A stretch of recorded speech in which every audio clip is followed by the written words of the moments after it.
So Motherless Mothers came out in 2006. And so between 1994 and 2006, and now, a lot's changed in my life. A lot's changed since Motherless Daughters first came out, including a move to the West Coast. I'm a New Yorker by heritage. I came out here 15 years ago. I've gotten married. I've given birth to 2 daughters. They're now 14 and 10. So over these past 18 years, I have met extraordinary women. And I've heard phenomenal stories about loss and recovery and rebirth. So I was thinking about what would be most meaningful to share with you on this Motherless Daughters Day. And I thought what I might share with you are some stories from the road, so to speak, some of which I've never told before. Stories about encounters that I've had or what I've learned in the past 18 years.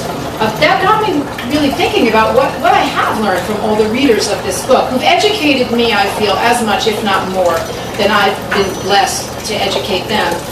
And from the experiences that I've had since the book's initial release. So I managed to distill the lessons at the time in mind down to 4 main points, and I'd like to share them with you today. The 4 main points, the 4 main things that I've really learned and taken to heart since writing and publishing Motherless Daughters all those years ago. The first one is that mourning takes a lifetime, which we all know now. But only when we accept and make peace with this are we going to find a new equilibrium in our lives. Mourning takes a lifetime. Okay, this is hardly groundbreaking news today, but believe me, in 1994, when Motherless Daughters was first released, it was practically a revelation to readers and almost heretical to come out and say it, because we had been so locked into the thinking of the stages of grief by that time as a culture. Elizabeth Kubler-Ross's stages of grief, John Bowlby's stages of grief surrounding separation and anxiety, but mostly Kubler-Ross. A lot of people had read on death and dying, and we believed that there were these stages of grief that everybody passes through on their way to healing. Well, what we weren't told, or what wasn't public knowledge, was that those stages of grief had been developed for those who'd been diagnosed with a terminal illness, not for those who were grieving their deaths.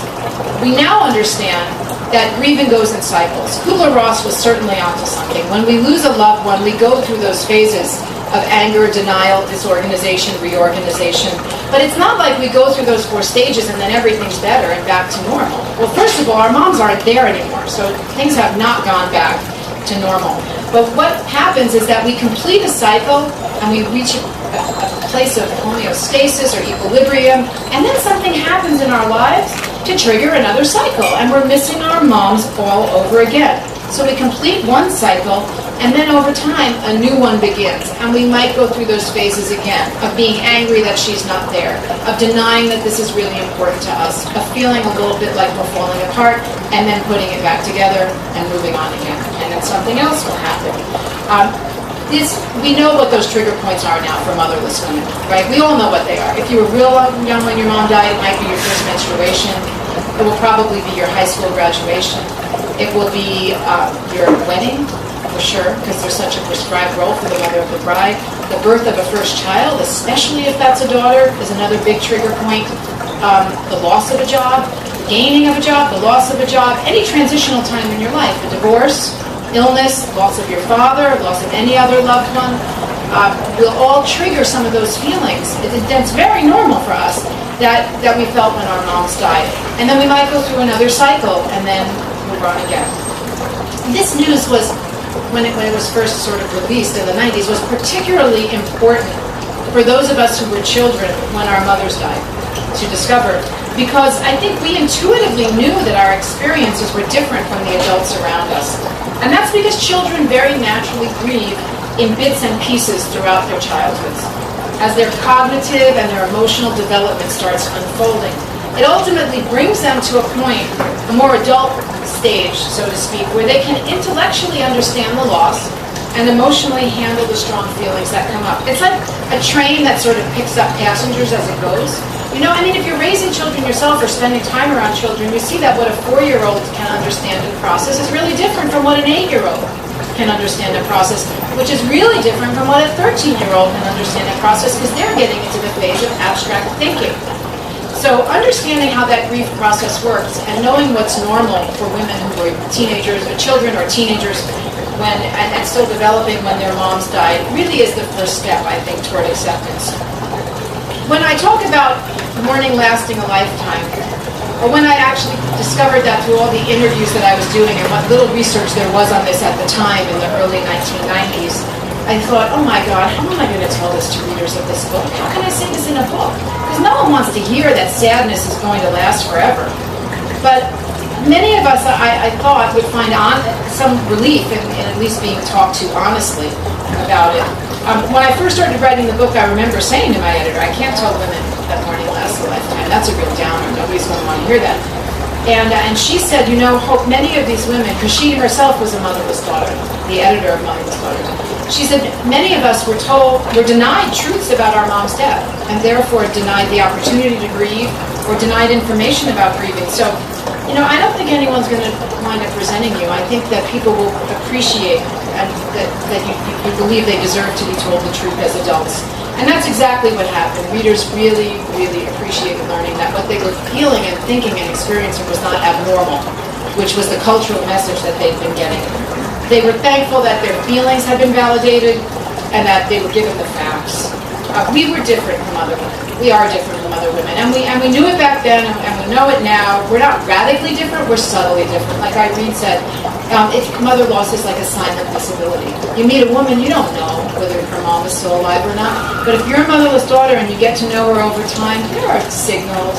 There are subtle distinctions that you might pick up on, and then you might even guess it or learn it, and then suddenly there's a sudden solidarity, isn't there? There's this feeling you understand me better than most people out there because you've experienced the same thing.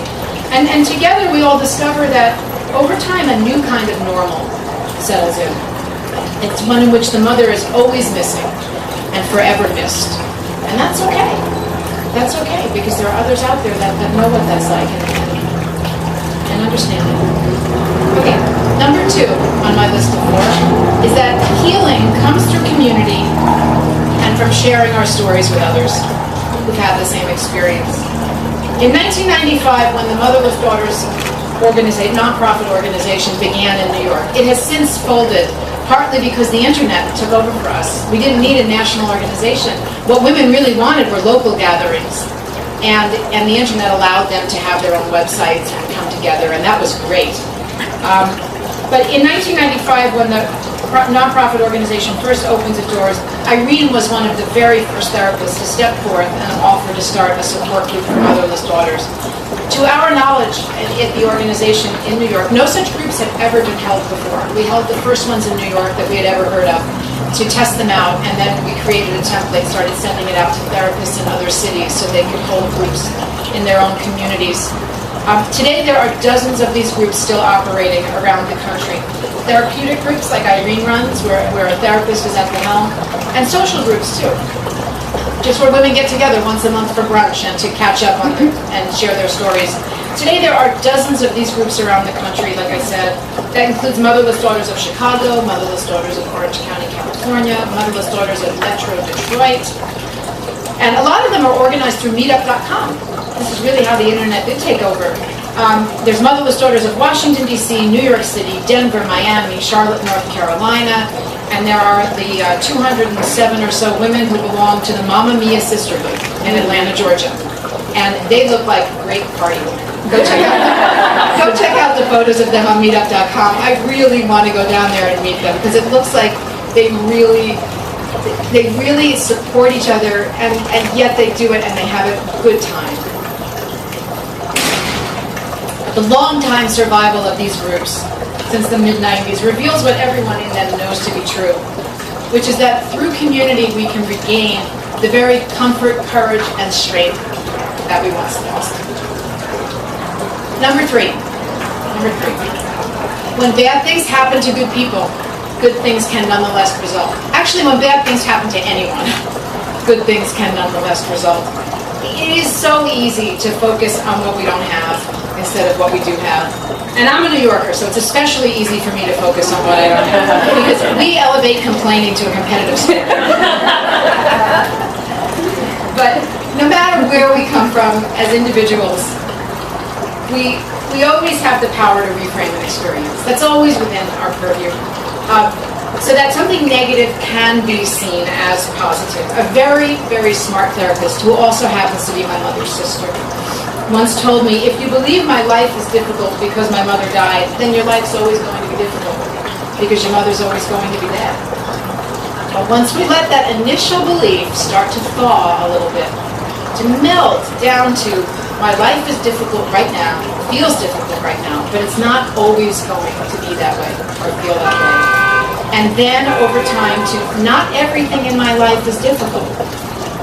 Leading up to, good things have come my way because my mother died.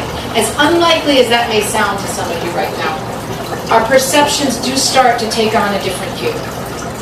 I would venture to bet that any one of us in this room can choose 3 or 4 things in your life today, almost randomly, that you consider to be fortunate to have, or that bring you happiness or joy.